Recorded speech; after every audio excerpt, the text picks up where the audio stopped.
Hello, everybody. Welcome to another fantastic, wonderful episode of the Digital Embellishment Podcast. We are here at Graphics Canada 2025 on the Xerox booth, our good friends from Xerox. And this guy, you guys probably already know him, Billy Stojanovski. He is in charge of the product marketing globally for the Versant family. Billy, how you doing, buddy? I'm doing well. Yeah? Thanks for having me here today. Dude, I love hanging out with you because everywhere you are, cool print follows. Yeah. And we try and keep it exciting. You do keep it exciting. And I think that's one of the things that you guys are leaning into hard, and you guys are really the first ones to bring a lot of this beyond CMYK to market. You guys are doing phenomenal work. For those of us who don't understand what that beyond CMYK space looks like, because now it's being like under the umbrella of the word digital embellishment, right? It's kind of encompassing that fifth and sixth color. Talk to us about just kind of like what you guys are doing that's so special. What makes you so unique? What we're trying to do is we're really trying to bring it down to the level of anybody can use it. Anybody can do it. So I don't want to know how I did it. It's like a black box. It just comes out and it comes out fantastic. Right. Because do they really need to know all the technology behind it? They can trust Xerox that we have the technology to make it happen. Right. But let us make it very easy for you to do, right? Just take a sample. I'm going to show you an example. Is that okay? Yeah, show me an example. For example, we have a client that maybe is printing this. Standard looking menu, right? A burger menu here. I've seen this everywhere. Everywhere. This is very non-unique. Absolutely. Commodity print. Right. So how do you upscale it to something like this? Wow. Without sending it back to the designer? Because right now you could be able to get this PDF to come into your queue. Well, what we've done on our front end with our FS600, you can go and click on the file and click on Apply Vivid Kit.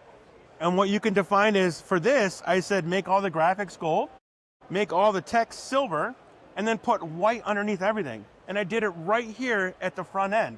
So what I suggest to people is give them their stack of 100 of these things and say, oh, by the way, I printed this by mistake. You don't want this. You don't want this one. Oh, no, I want it. We're doing it. Yeah. 25 cents for this, maybe 75 cents There for this. You go, man. But it's that specialty. And I also talk about babies and brides. What if you can take and print on envelopes and the invitation, any color, and take it and print all of this with white and silver, not even an embellishment, but more just an enhancement to the value of print. I love it. Okay? And if you could do that, now the paper matches the invitation, the envelope matches, you put variable data on it, you pre-sort everything, you send it out to the post office, everybody's happy. That's right. And grandma gets something she can keep for later on, right? Man, and the best thing is too, now with the USPS, the use of embellishments now allow you to, like, even on that mailing, to reduce up to 5%. So really make sure you check out that irresistible mail. They're really leaning hard into metallics this year. You want to take advantage of that. Now, one other thing, talk about like business cards. Like, I know that you were doing business cards in Vegas a couple of weeks ago. Yeah. Show us kind of through that process and give us the understanding of what a typical business card looks like compared to an embellished one. Yeah, so we all know what standard business cards look like. They're just standard white cards. Everybody's got them. I think I have a couple in my pocket from some of our partners here.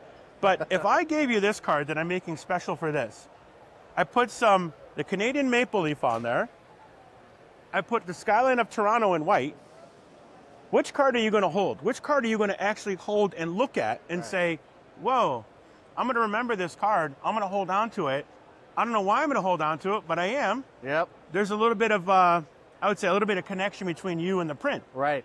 So that's one of the things we always say. And if you have a deck of cards, business cards, and this one sticks out, you're going to hold on to this one. And often, like I've noticed when you've handed those out, what are people doing with their thumbs when you hand that out to them? They're actually going out.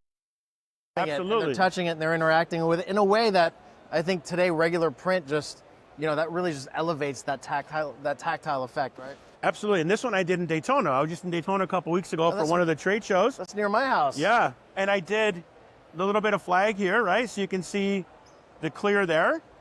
And basically I did the Daytona track.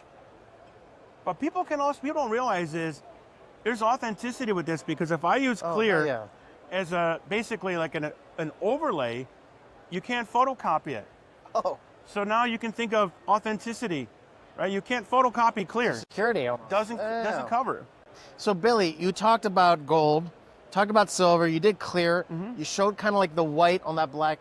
Yep. One of the best things that I really like about what you guys are doing with the Versant line is what I call like the neons, right? The bright fluorescent colors. Why don't you kind of walk us through like what you can do with the Versant and what the differences are with and without?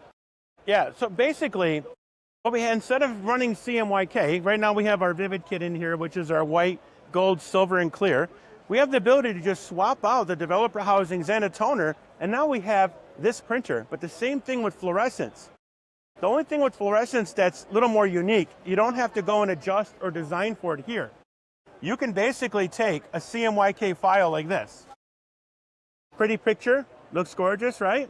But even without UV, wow. All I did was run the file with the fluorescent toners in each station. So I get that value. And if I come over here, I don't know how great it's going to look on camera, but under a 10-watt Amazon light, Woo. I have the ability to really showcase this. That looks phenomenal. I'm going to grab one more sample here. I'll give you 1 second.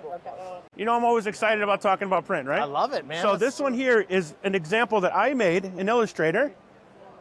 It basically takes what CMYK looks like, what the blended of each looks like, and then what we have here is a gradient. But do you see how bright that yellow is? If you photocopy that, it will not fluoresce. That If looks you phenomenal. basically make a copy of this ticket to some event and you do this, you're not going to get, only fluorescence you're getting is the paper itself because it's bleached, right? It happens in the manufacturing process. But if I say you're invited to a party and you bring me this, and I want it to look like this, Right. I'm going to know it's not authentic. And so, Billy, also, I mean, we talk about the expansion of the gamut. One of the big things that I've seen is that, you know, you talk to a lot of printers here. I was talking to a lot of franchise printers. And a lot of people are now designing on Canva.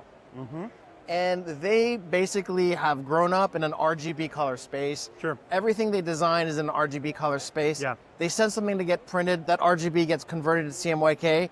They get that file back, and there's like just disappointment. Like, oh man, this looks nothing like what it looked like on the screen. Yeah, why does the orange look brown? Right, exactly. How does it kind of like this kind of help match a little bit more to that color space in terms of? Well, we can look at it in a couple ways. So the ability to go ahead and swap things out and try it and basically run it.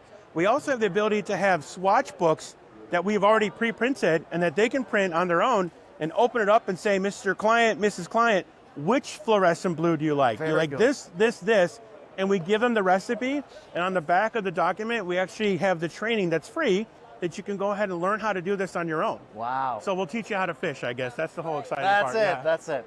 Well, there it is, ladies and gentlemen. We just got a great lesson and all the great things that Billy and the Xerox team are doing to really push embellishments. We saw gold, we saw silver, we saw clear, we saw the Vivid kits, we saw really neat, bright colors that I can't believe that they're being printed digitally.